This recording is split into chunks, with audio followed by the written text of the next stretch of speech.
के डोळे बळीचा आंधळे होती लोक उघडा सरसी न चलती वाट पुढील गोभाट जाणून या बहु फेरे आले सोसोनी ओलसर पुढे नाही ऐसा लागमग पांडुरंगाचा या त्यांच्या कृपादाने कथेचा विस्तारू बाबाजी सद्गुरू दासोबा सेवेला आरंभ करण्यापूर्वी त्या पंढरीश पांडुरंगाला प्रथम नमन करून दुसरे नमन संतांच्या चरणावर करून मी माझी सेवा पुढे चालवतो. योगी देहास आकिती डोळे बळीचा आंधळे होती लोक या मनुष्य देहात प्रवेश करताच मानवाने आपले डोळे अविद्येने अज्ञानाने झाकून घेतले. त्या अविद्येच्या निद्रेत झोपला म्हणून त्याला जन्म मरणाची सर्व ही स्वप्न पडते. ज्या वेळेला तो डोळे उघडतो त्यावेळेस तो परमानंद तो सच्चिदानंद रूप त्याच्या डोळ्यासमोर ते उभा असतं.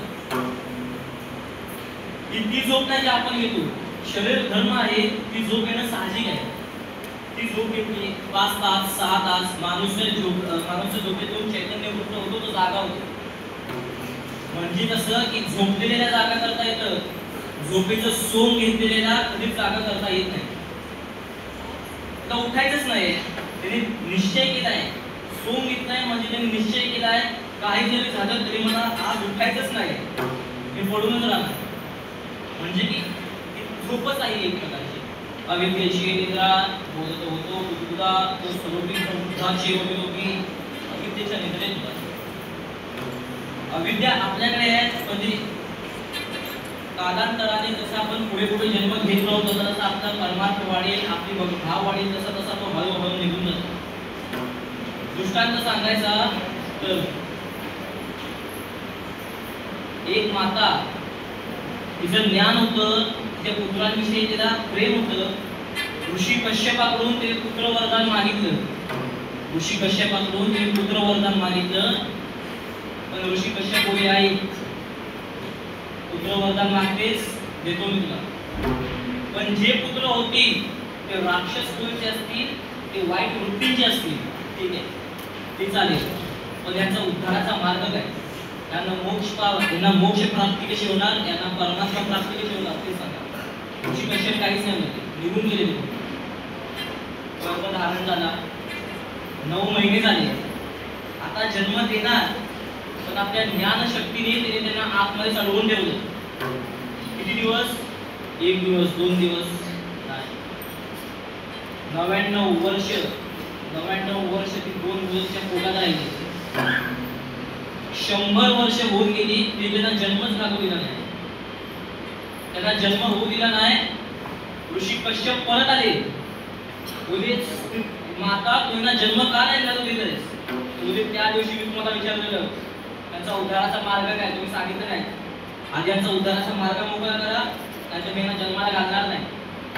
ते बोलले आता त्यांनी जळ घेतलं प्रतिज्ञा केली जरी हे राक्षस कुळीचे असतील जरी वाईट प्रवृत्तीचे असतील तरी पण यांच्या उद्धाराकरता परमात्म्याला स्वतः जन्म घ्यावा लागेल.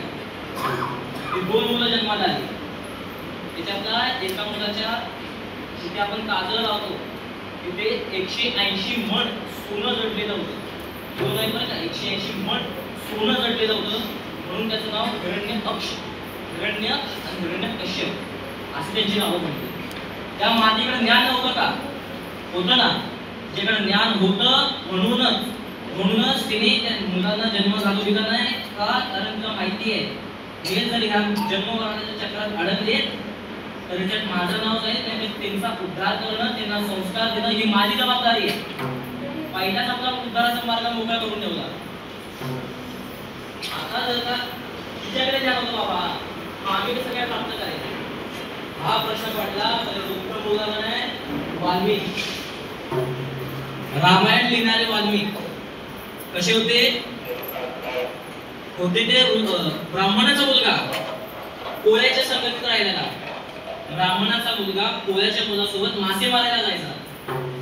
आता त्यावेळेचे अशिक्षित लोक